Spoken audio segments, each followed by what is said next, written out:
দর্শক, খুবই দুর্ভাগ্যজনকভাবে বিএনপিতে যেন মৃত্যুর মিছিল চলছে। কুমিল্লায় যুবদল নেতা তৌহিদুল ইসলামের মৃত্যুর ঘটনায় জরুরি ভিত্তিতে তদন্তের নির্দেশ দিয়েছে প্রধান উপদেষ্টার কার্যালয়। ছাত্রদের নতুন রাজনৈতিক দল গঠন নিয়ে প্রধান উপদেষ্টা অধ্যাপক মোহাম্মদ ইউনূসের বক্তব্য প্রত্যাহার না হলে নিরপেক্ষতা ক্ষুণ্ণ হবে, এমনটা মনে করছেন সংশ্লিষ্টরা। আমি প্রতিশোধ বলতে তামিম বাস্তবায়ন অফ ৩১ দফা। আন্দালিব রহমান পার্থ, রুমিন ফারানা, মঈন খান, নুরুল হক, রাশেদ খান এরা গিয়েছে। সব কটাকে মনে রাখা হবে বলে রাখলাম। ভালো আপনাদের সাথে এর মধ্যে অনেকের সাথে আমার খুব ভালো সম্পর্ক ছিল, সব কাটাবো। একটাকেও ছাড়া হবে না। যখন যেটাকে সুযোগ পাবো একদম ভরে দেওয়া হবে। আমি জানতাম যে ঠিক এমন কিছুই ঘটবে। এটা আমার না, মনে হয় যে বাংলাদেশের এই মুহূর্তে যাদের একটু চিন্তা করার মতন শক্তি আছে তারাও বুঝতে পারছিলেন যে এমন কিছুই ঘটবে। আপনারা তো ভোটের বাক্স ভরতে চান না, তাহলে আপনাদের কেন আমার কথা শেষ হয় নাই? তুলনামূলক চিত্রটা বলেন। দেন না। মনে হচ্ছে যে জনাব তারেক রহমানের নেতৃত্বে আর বিএনপি নাই। বিএনপি এখন সন্ত্রাসীদের নেতৃত্বে আছে। বাংলাদেশে যারা 15.5 বছর শেখ হাসিনার সময় বিভিন্ন সন্ত্রাসী কার্যক্রম করে আওয়ামী লীগের তলে আওয়ামী লীগের সাথে লিয়াজু করে ভালো জীবন যাপন করেছিল, তারাই এখন বিএনপি নেতাদেরকে বিএনপি করে হত্যা করছে। বিভিন্ন জায়গায় বিএনপি নেতা একে অপরের হাতে মার খাচ্ছে, জীবন যাচ্ছে, বিভিন্ন সংঘর্ষ হচ্ছে। আমরা বিভিন্ন নিউজ পেপারে প্রতিদিনই পাচ্ছি।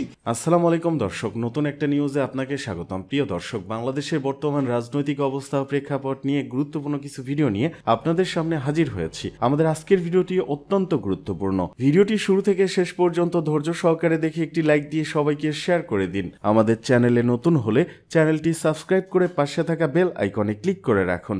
আমাদের ভিডিওটি আপনি বাংলাদেশের কোন জেলায় বসে দেখছেন বা শুনছেন সেটি অবশ্যই কমেন্ট বক্সে কমেন্ট করে জানিয়ে দিতে ভুলবেন না। চলুন আর কথা না বাড়িয়ে ভিডিওটিতে একটি লাইক দিয়ে ধারাবাহিকভাবে আজকের বিস্তারিত খবরগুলো দেখে আসি। ভিডিও নিয়ে আপনার কোনো মন্তব্য থাকলে সেটি অবশ্যই কমেন্ট বক্সে কমেন্ট করে জানিয়ে দিতে ভুলবেন না। এই আন্দালিব রহমান পার্থ, রুমিন ফারানা, মঈন খান, নুরুল হক, রাশেদ খান এরা গিয়েছে। সব কটাকে মনে রাখা হবে বলে রাখলাম। ভালো আপনাদের সাথে এর মধ্যে অনেকের সাথে আমার খুব ভালো সম্পর্ক ছিল, সব কাটাবো। একটাকেও ছাড়া হবে না। যখন যেটাকে সুযোগ পাবো একদম ভরে দেওয়া হবে, এটা বলে রাখলাম। একদম প্রকাশ্যে হুঁশিয়ারি করে রাখলাম। এইটা চাই, ওইটা চাই, এই তদবির, ওইটা লাগবে, এইটা লাগবে। ভাই, নিজের ছাড়া এই দেশের কথা একটা মানুষ চিন্তা করে না। এই দেশটার জন্য কিছু করেন, চিন্তা করেন। আমি আমার জায়গা থেকে যা করার আমি সারা জীবন ওইটাই করে যাবো। আল্লাহ যদি মস্তিষ্ক যদি সুস্থ রাখেন, আপনাদের কাছে অনুরোধ, যা করার জোর করে করতে হবে, আদায় করে নিতে হবে। আসিফ নজরুল্লাহ আপনাদের কথায় সরকার চালাবে না। একটা বিষয় নিয়ে কাজ করছি, সেই বিষয়টা নিয়ে কাজ করতে আমার আসলে অনেক গোয়েন্দা কর্মকর্তা, সেনাবাহিনীর অফিসার, সিভিল অনেকের সাথে কথা বলতে হচ্ছে এবং সেই তথ্যগুলো ক্রস চেক করার জন্য আবার বাড়তি আরো অনেকের সাথে আমার ব্যক্তিগতভাবে কথা বলতে হচ্ছে। অনেকে ফোন করছেন, এই গত এক সপ্তাহ ধরে অনেকে ফোন রিসিভ করতে পারছি না, সেটার জন্য দুঃখিত। তো মূলত ওই কাজটা করছি, ওইটা করতে আমার বোধহয় আরো 2-3 দিন সময় লাগবে। এইটা নিয়ে ব্যস্ত আছে। সেই প্রোগ্রামটা দেওয়ার পর আপনারা অনেক কিছু পরিষ্কার হয়ে যাবেন। তো তার আগে আপনাদেরকে একটু বলে রাখি, সেটা হচ্ছে যে ভাই, এই দেশটা আসলে আসিফ নজরুল আর ফারুকিরা যেভাবে চালাচ্ছে এইভাবে চালানোর জন্য স্বাধীন হয় নাই। এই জন্য মানুষ রক্ত দেয় নাই। মানুষ যে কারণে রক্ত দিয়েছিল সেটার ব্যাপারে মোটামুটি এখন পর্যন্ত যে এই সরকার কিছু করবে না এবং তারা যে তার উল্টো দিকে যাচ্ছে সেটা মানে আমি বলবো যে 100% কনফার্ম হয়ে গেছে। যে কারণে যারা বিপ্লব করেছেন, দেশের মানুষ এককভাবে কারোর উপরে কোনো দেওয়ার এখানে সুযোগ নাই। একজন মা তার সন্তানকে ধাক্কা দিয়ে আপনার পুলিশের হাতে তুলে দিচ্ছে, সে পিঠ চাপড়াচ্ছে যে ইনশাল্লাহ ভালো কিছু হবে, বিজয় হবে। যাকে আটক করা হচ্ছে সে চোখ একদম পুলিশের চোখের দিকে চোখ রেখে তারপরে বলে দিচ্ছে ভয় দেখা লাভ নাই, গুলি করছে, বুক পেতে দিচ্ছে যে আরো গুলি করো। এই আন্দোলনের ভেতরে বাংলাদেশের প্রতিটি মানুষ, সবার এখানে অবদান আছে। অতএব এককভাবে কৃতিত্ব নেওয়ার কিছু নাই, সবাই এখানে ভূমিকা রেখেছে। একমাত্র এই ভারতীয় দালাল আর ওই যে শ্রী কামার কুমার যারা আছে তারা বাদে সবাই এখানে আপনার অবদান ছিল। অতএব এই বিপ্লবের পরে যেভাবে গা ছাড়া দিয়ে তারপরে সবাই মনে করলেন যে বিজয় হয়ে গিয়েছে, ঘরে চলে গেলেন, এইটা হচ্ছে আমাদের সমস্যা। সবচেয়ে বড় ভুল ছিল এই জায়গাটা। অতএব এইটা ঠিক করতে হবে। যারা ছাত্ররা আছেন তাদেরকে আমি বলবো, এই যে গত যেই রদবদল হলো সেখানে মাহফুজ আলমকে আপনার প্রধান উপদেষ্টার বিশেষ সহকারী থেকে সরায় উপদেষ্টা বানায় দেওয়া হলো। নাহিদ ইসলাম, তারপরে আসিফ, তাদেরকেও এখান থেকে সরানোর জন্য নানান ধরনের পায়তারা করা হচ্ছে। বিশেষ কিছু সিদ্ধান্ত নেওয়ার ক্ষেত্রে আসিফ এবং নাহিদ তাদেরকে জানানোই হচ্ছে না।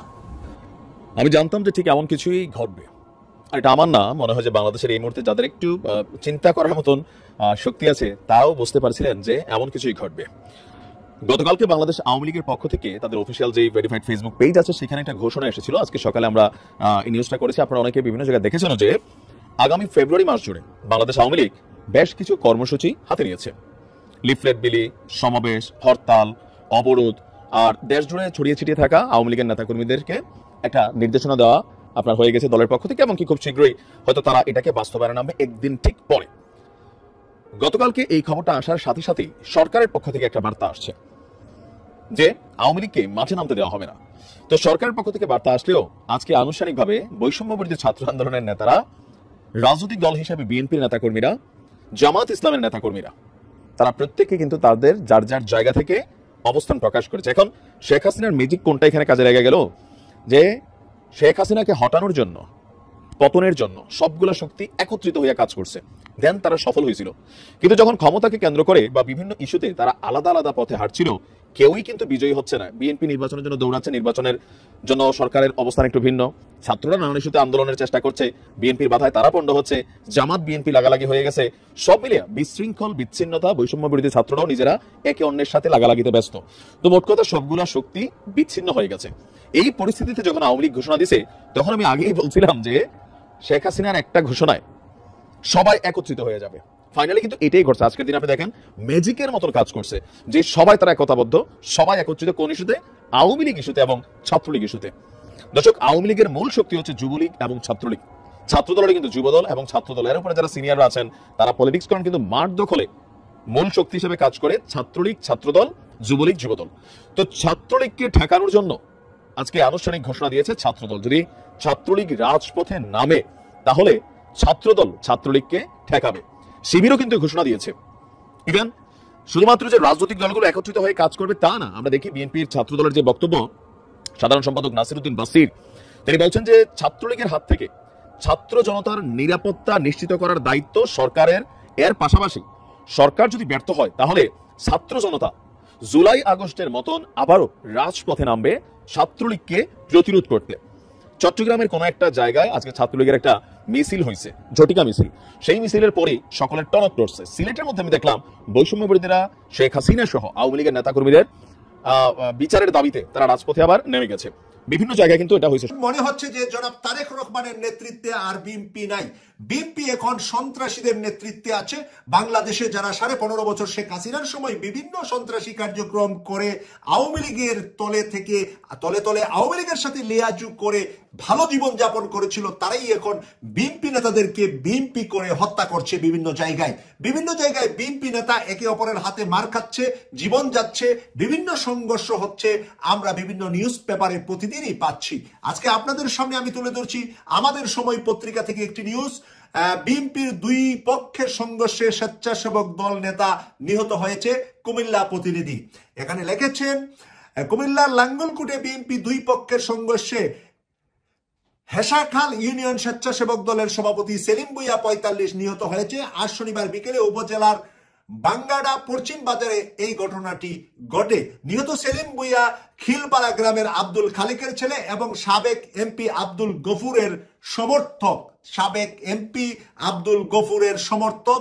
বিএনপির সমর্থক থাকবে তারেক রহমানের। এখানে আব্দুল গফুর আর আব্দুল মজিদ আর আব্দুল খালেদ আর আব্দুল করিমের সমর্থক একই দলের ভিতরে হতে পারে না। এটাই উশৃঙ্খলতা, এটাই সন্ত্রাসীপনা। কারো ব্যক্তির কোনো পূজারী কোনো একটি দলে থাকতে পারে না। বেগম খালেদা জিয়া এবং তারেক রহমানের নির্দেশেই বিএনপি চলবে, এটাই আমরা মনে করি। স্থানীয়রা জানান, আজ বিকালে বাঙ্গাডা বাজারে বাদশা মিয়া আদর্শ উচ্চ বিদ্যালয় মাঠে বিএনপির কেন্দ্রীয় নির্বাহী কমিটির সদস্য মুবাশ্বের আলম ভুঁইয়ার বাঙ্গড়া ইউনিয়ন যুবদলের কর্মী সম্মেলন ছিল। একই সময় পেরিয়া ইউনিয়নের কাইকতলা বাজারে দলীয় নেতাকর্মীদের সঙ্গে সাবেক এমপি আব্দুল গফুর ভুঁইয়ার মত বিনিময় সভা ছিল।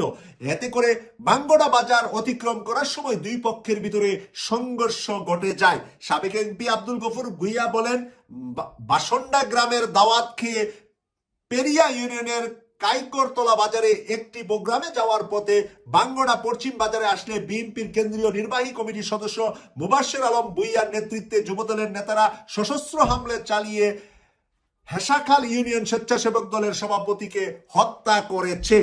এলে মুবাশ্বের আলম ভুঁইয়ার নেতৃত্বে হামলায় সেলিম খুন হন। এতে মুবাশ্বের আলমের নেতৃত্বে হামলায় সে খুন হয়।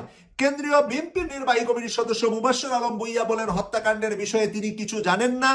লাঙ্গলকোট থানার ভারপ্রাপ্ত কর্মকর্তা ওসি একে ফজলুল হক বলেন বিএনপির দুই পক্ষের সংঘর্ষে সেলিম নামের এক স্বেচ্ছাসেবক দলের নেতা নিহত হয়েছে। এই ঘটনায় সন্ধ্যা 6টা পর্যন্ত থানায় কোনো মামলা হয়নি। বিষয়টি নিয়ে আইনানুগত ব্যবস্থা নেওয়া হবে।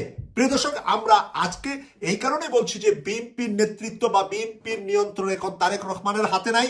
বিএনপির নিয়ন্ত্রণ এখন লোকাল সন্ত্রাসীদের হাতে, যারা নাকি বিভিন্ন সুবিধা নিয়েছিল শেখ হাসিনার সময় এবং শেখ হাসিনার সাথে তলে তলে হাত রেখে, ওবায়দুল কাদেরের সাথে তলে তলে হাত রেখে যারা সুবিধা নিয়েছিলেন, তারা এখন নিজের দল থেকে এমপি হওয়ার জন্য, মেয়র হওয়ার জন্য, বিভিন্ন পদ পদবীর জন্য তারা একে অপরকে হত্যা পর্যন্ত করছে, নিজের দলের কর্মীকে হত্যা করতে দ্বিধাবোধ করছে না। তাই আজকে যদি এভাবে চলতে থাকে, মাত্র 6 মাস হলো শেখ হাসিনা পালিয়েছে, আগামী 6 মাস যদি এভাবে চলতে থাকে তাহলে বিএনপিতে একটা বিশাল বড় বিশৃঙ্খলা তৈরি হচ্ছে বলে আমি মনে করছি। আপনারা যারা আমাদের নিয়মিত অনুষ্ঠান দেখেন, আপনাদের কাছে মন্তব্য চাই। আপনারা কমেন্টগুলো আপনারা মন্তব্য লিখবেন যে আজকে কুমিল্লার লাঙ্গলকোটে যে হত্যাকাণ্ডটি ঘটেছে, একজন কেন্দ্রীয় নেতা আরেকজন লোকাল এমপি ছিলেন, দুজনই বিএনপি করেন এবং দুই গ্রুপের সংঘর্ষে একজন স্বেচ্ছাসেবক দলের ইউনিয়ন সভাপতিকে হত্যা করা হয়েছে। এখন দুই নেতা একে অপরকে দোষারোপ করলে হবে না, সত্যিকার অর্থে খুন তো হয়েছে, খুনি তো একজন আছে, একজন তো নির্দেশদাতা আছে, একজন তো এই খুনের নেতৃত্ব দিয়েছে। তাহলে সেই ব্যক্তিটাকে তা বের করার দায়িত্ব হবে জনাব তারেক রহমানের, বের করার দায়িত্ব হবে জনাব মির্জা ফখরুল ইসলাম আলমগীরের, বের করার দায়িত্ব হবে কেন্দ্রীয় নেতৃবৃন্দের, বের করার দায়িত্ব হবে কুমিল্লার জেলার বিএনপি নেতাদের। তাই সেখান থেকে যদি আপনারা পরিষ্কার হতে না পারেন, বের হতে না পারেন, তাহলে কিন্তু এটা খরগোশ আর কচ্ছপের মতো দৌড় হবে। আগামী নির্বাচনে আপনাদের রাষ্ট্রীয় ক্ষমতা যাওয়াটা ওই খরগোশের মতো চালাক হয়ে ঘুমিয়ে থাকবেন, কচ্ছপ কিন্তু রাজা হয়ে যাবে। এই বিষয়টাকে খেয়াল রেখে বিএনপিতে নতুন করে আদর্শবান ব্যক্তিদেরকে নেতৃত্ব দেওয়ার জন্য জনাব তারেক রহমানের কাছে বিনীত অনুরোধ জানাচ্ছি। কারণ বিএনপির বহু নেতাকর্মীরা আমাদেরকে অভিযোগ দেয়, আমাদেরকে মনের কথা বলে, আমাদের কাছে অনেক কথা জানতে চা, শুনতে চা, শোনাতে চা এবং বলতে চা যে বিএনপির ভিতরে বর্তমানে হাইব্রিডরা খুব ভালো অবস্থায় আছে। বিএনপির আসল ত্যাগী নেতারা, আসলে যারা ধান খেতে ঘুমিয়েছিল, পাট খেতে ঘুমিয়েছিল শেখ হাসিনা স্বৈরাচারের কারণে, তারা এখন দলের ভিতরে কোণঠাসা, তাদের কোনো ভ্যালু নাই। ভ্যালু হলো যারা সন্ত্রাসী করতে পারে, তারাই এখন ভ্যালু, তাদেরই এখন মূল্যায়ন করা হচ্ছে বিএনপির ভিতরে। জামায়াতের সমর্থন ছাড়া কেউই সরকার গঠন করতে পারবে না। জামায়াতের সমর্থন ছাড়া কেউই সরকার গঠন করতে পারবে না বলে দাবি জানিয়েছেন জামায়াত ইসলামের কেন্দ্রীয় কমিটির সহকারী সেক্রেটারি জেনারেল ও সাবেক সংসদ সদস্য AHM হামিদুর রহমান আজাদ। শনিবার বিকেলে ফরিদপুর জেলা জামায়াতের আয়োজনে শহরের কবি জসিমউদ্দিন হলে উপজেলা দায়িত্বশীলদের সম্মেলনে প্রধান অতিথির বক্তব্যে তিনি এসব কথা বলেন। AHM হামিদুর রহমান আজাদ বলেন, আগামীতে জামায়াত ইসলামের সমর্থন ছাড়া কেউই সরকার গঠন করতে পারবে না। ক্ষমতায় আসতে হলে জামায়াতে ইসলামের সমর্থন লাগবে। দলীয় নেতাকর্মীদের উদ্দেশ্যে জামায়াতের এই নেতা বলেন, আগামী নির্বাচনের জন্য জনমত গঠনের বছর 2025 সাল। নির্বাচনী কাজেই এই সময়টি সবচেয়ে বেশি অগ্রাধিকার পাবে। আগামী নির্বাচনের আগে সারা দেশের প্রতিটি ওয়ার্ড ও ইউনিয়নে জনগণের কাছে জামায়াতের কথা পৌঁছে দিতে হবে। এর জন্য মানুষের দ্বারে দ্বারে যেতে হবে। জনগণের মাঝে ইসলামী বিপ্লবের জাগরণ গড়ে তুলতে হবে। এদিকে অন্তর্বর্তী সরকারের পক্ষে সব সমস্যা দ্রুত সমাধান করা সম্ভব নয়, মন্তব্য আসিফের।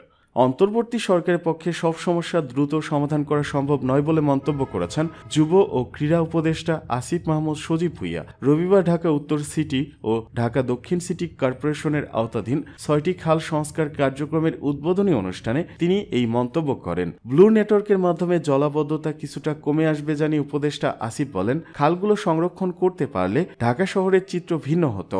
অন্তর্বর্তী সরকারের পক্ষে সব সমস্যা এত দ্রুত শেষ করা সম্ভব নয়, তাই আমরা কিছু পরিকল্পনা নিয়ে যাচ্ছে। তিনি আরো বলেন, ঢাকা নর্থ মডেল পরিকল্পনা হাতে নেওয়া হয়েছে, যা হবে শহরের জন্য রোল মডেল। এ সময় বর্ষার আগেই 6টি খালের খনন কাজ শুরু হবে জানিয়ে বন ও পরিবেশ উপদেষ্টা সৈয়দা রিজওয়ানা হাসান বলেন, আগে সমন্বয়ের অভাব ছিল, তবে এখন আন্তঃমন্ত্রণালয় এক হয়ে কাজ করছে। কাজটা শেষ করতে সময় লাগবে, তবে আমরা শুরু করে দিচ্ছি। প্রকল্পের অধীনে নয়, কর্মসূচির মাধ্যমে কাজ শুরু হয়েছে জানিয়ে তিনি বলেন, খাল খনন কাজ শুরু হবে আগে, এরপর পুনরুদ্ধার করা হবে। পুনরুদ্ধারের সময় অনেক বাধা আসবে, তা সবাইকে মিলে রুখতে হবে।